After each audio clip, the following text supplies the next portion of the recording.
Yeah, just a short time ago, Phoenix police confirmed that an arrest has been made in this weekend shooting that took place just a few feet away from where I am standing.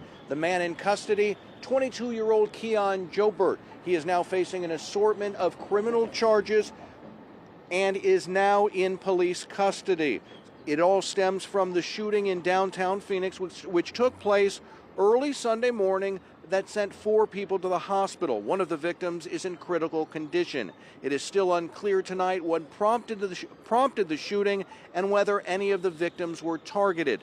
The incident has raised some concerns about safety in the area since the shooting happened near a number of bars and restaurants and not far from the Phoenix Convention Center. Today I spoke to a number of restaurant managers who believe this was an isolated incident and not a sign it's not safe to come downtown.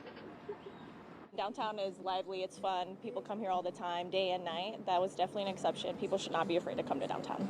Not a concern. Not a concern, no, not at all. It doesn't happen often, but sometimes when it does, it affects, a good majority of people that, operate downtown, because this is the hub for everybody, pretty much.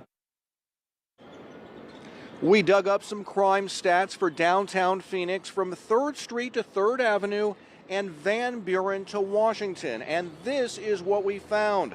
Back in 2023, there were 59 serious crimes. In 2024, there were 52, and this year, 51. So it does not appear like serious crimes are on the rise. We've also learned from Phoenix police that they are not looking for any additional suspects in this particular shooting. They are talking to a lot of folks in the area, hoping to find additional witnesses who were here when the shooting took place. As soon as we get any more information or more details about what may have prompted this shooting, we will let you know. Reporting live in downtown Phoenix, Jason Berry for Arizona's Family.